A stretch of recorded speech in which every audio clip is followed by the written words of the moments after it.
केजल खत्री।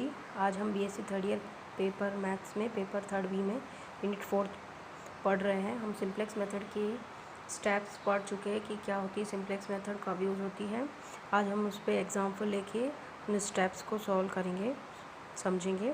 तो सबसे पहले हम एक स्टेप लीनियर प्रोग्रामिंग प्रॉब्लम लेते हैं। उसका एग्जाम्पल है maximum Z is equal to 5x1 + 3x2।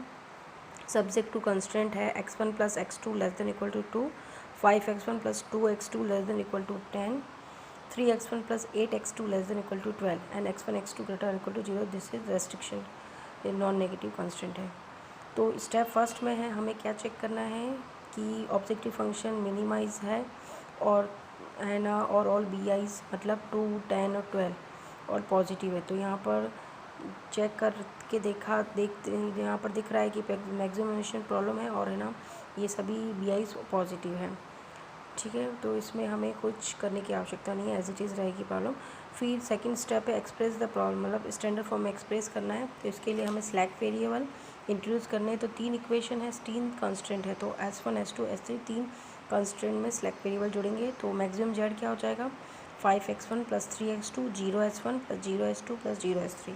ये तो आपका मैक्सिमेशन ऑब्जेक्टिव फंक्शन हो जाएगा। सब्जेक्ट कंस्ट्रेंट्स क्या हो जाएंगे, x1 + x2 s1 + 0s2 + 0s3 is equal to 2। इसमें जो स्लैक वेरिएबल x1 जोड़ेगा, फर्स्ट में s1 जुड़ेगा, सेकंड में s2 जुड़ेगा, थर्ड में s3 जुड़ेगा, तो बाकी सब जीरो रहेंगे।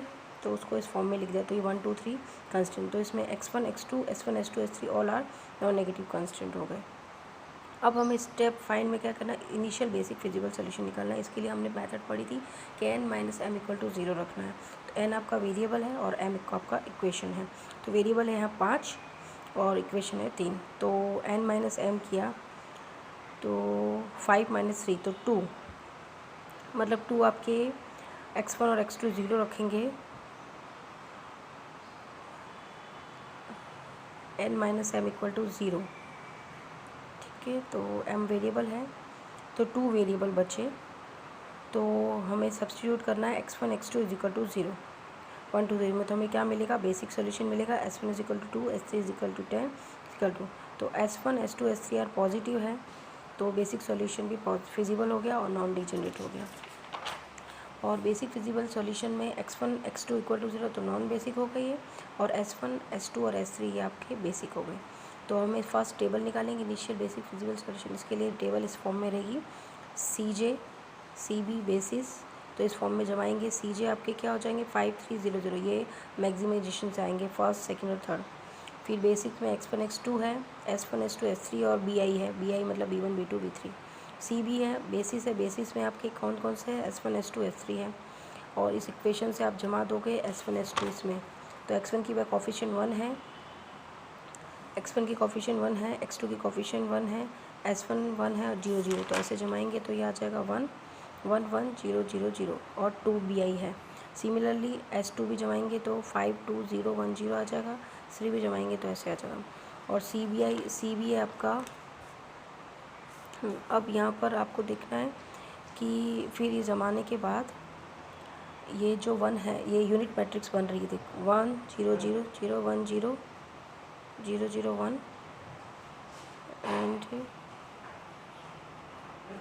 0 0 1 1 0 0 0 1 0 0 0 1 यूनिट मैट्रिक्स है। तो जहाँ पर 1 है उसके ऊपर जो है मैक्सिमाइजेशन का कोफिशिएंट वो लिखेंगे 0। तो इस तीनों में 1 है तो 0 है 0, तो ऐसे सी टेबल बन जाएगी।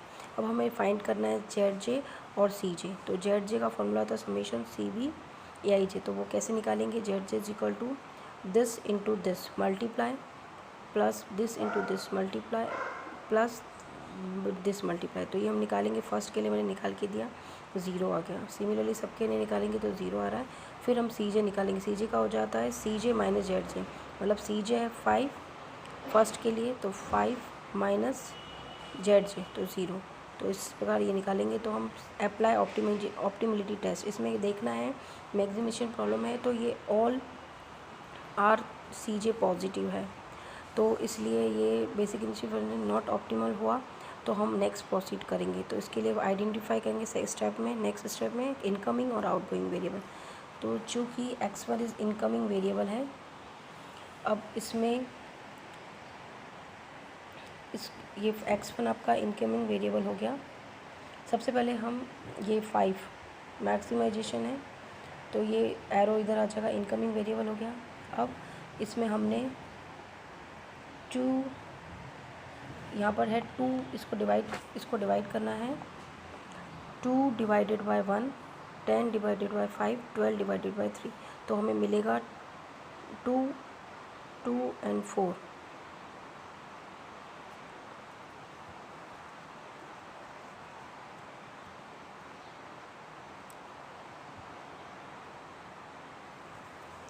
तो हमने इसको चूज़ किया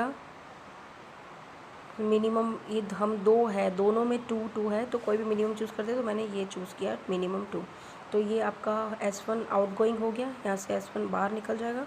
और तो यहाँ पर आपके बेसिक वेरिएबल क्या हो जाएंगे, x1 s2 s3 basic variable हो जाएंगे। फिर हम बेसिक वेरिएबल हो जाएंगे यहाँ पर, और आपका ये पाइवट एलिमेंट हो जाएगा 1।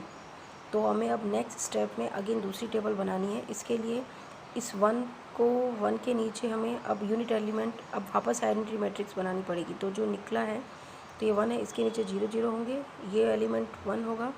उसके बाद जो इसको 1 करना है और इसको नीचे 0 करना है। तो इसके लिए मैंने ये प्रोसेस लगाई, R2 पे R2 - 5R1, R3 = R3 - 3R1। तो सिमिलरली ये टेबल निकाल दी, वापस से वही फॉर्म में जमा दी। तो 1 और इसमें लगा देंगे तो 0 0 आ जाएंगे, यहाँ पर लगाएंगे तो -3 5 -3 ऐसे बन के टेबल निकल जाएगी। सिमिलरली ZJ और मैंने जो निकाला, तो यहाँ पर देख रहे हो कि CJ ऑल नेगेटिव है और 0 है, तो इसका मतलब हमें यहीं स्टॉप करनी है प्रोसेस। तो हमें basic feasible solution, optimal solution मिल गया। तो इसमें x1 की वैल्यू है आपके 2 और x2 तो है ही नहीं, तो x2 0 हो गया, तो मैक्सिमम Z = 10। तो इस प्रकार हम सिंपलेक्स मेथड को यूज़ करके लीनियर प्रोग्रामिंग मेथड का सॉल्यूशन करेंगे। आज के लिए इतना ही। नेक्स्ट मेथड में हम नेक्स्ट क्लास में नेक्स्ट मेथड पढ़ेंगे। धन्यवाद।